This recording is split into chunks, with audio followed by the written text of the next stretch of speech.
बिहार में अगले महीने यानी नवंबर में विधानसभा चुनाव होने हैं और जैसे जैसे चुनाव नजदीक आ रहा है वैसे ही बिहार का माहौल भी गर्म हो रहा है। 6 अक्टूबर के बाद चुनाव आयोग कभी भी तारीखों का ऐलान कर सकता है। ऐसे में बिहार की सियासत में इस समय सबसे ज्यादा गर्मी देखने को मिल रही है। इस चुनावी तपिश के बीच जनसुराज के संस्थापक प्रशांत किशोर यानी पीके अपनी रणनीति पूरी तरह लागू कर चुके हैं।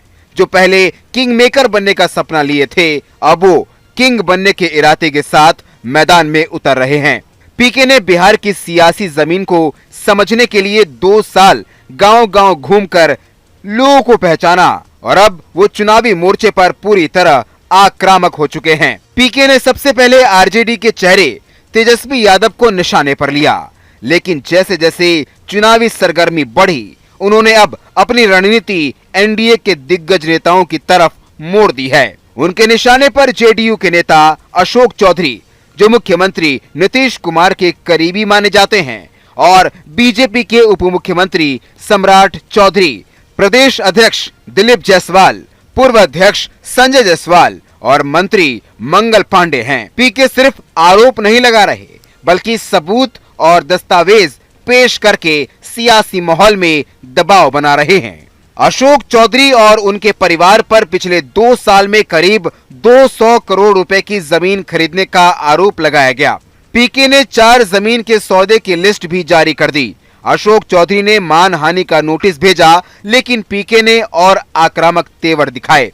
नतीजन जेडीयू और मुख्यमंत्री नीतीश कुमार ने उनसे दूरी बना ली है। बीजेपी के नेताओं पर भी पीके ने आरोपों की बौछार कर दी। उप मुख्यमंत्री सम्राट चौधरी पर नाम बदलने, हत्या और 7वीं फेल होने के आरोप लगाए हैं। प्रदेश अध्यक्ष दिलीप जायसवाल पर किशनगंज में मेडिकल कॉलेज पर कब्जा करने का आरोप लगा है। स्वास्थ्य मंत्री मंगल पांडे पर कोविड के दौरान फ्लैट खरीदने और रिश्वत देने का आरोप लगा है। पूर्व अध्यक्ष और सांसद संजय जायसवाल पर तेल चोरी का आरोप लगाया गया है।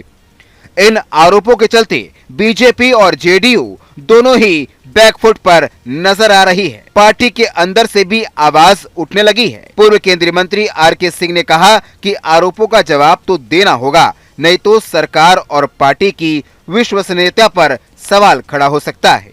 पीके की ये रणनीति साफ दिखाती है कि वो बिहार चुनावी पिच पर न केवल खेल बदल रहे हैं, बल्कि सियासी तापमान भी बढ़ा रहे हैं। वो अपने निशाने पर प्रमुख नेताओं को रखते हुए पार्टी और विपक्ष दोनों को चुनौती दे रहे हैं। बीते हफ्ते में पीके ने बार बार अपने आरोपों को दस्तावेजों और सबूतों के साथ चुनावी माहौल में दबाव बनाया। इस वजह से बिहार की सियासत का केंद्र बन चुके पीके ने ये भी साफ कर दिया है कि वो किसी भी बड़े नेता के सामने पीछे नहीं हटेंगे। नवंबर में होने वाले विधानसभा चुनाव के मद्देनजर पीके की रणनीति और उनके निशाने पर रहे नेताओं के खिलाफ उठ रहे सवाल बिहार के चुनावी माहौल को पूरी तरह से बदल रहा है। फिलहाल ये तय है कि बिहार की सियासत में आने वाले हफ्तों में पीके की सक्रियता और उनके ओर से लगाए गए सभी आरोपों की गूंज सबसे तेज सुनाई देगी।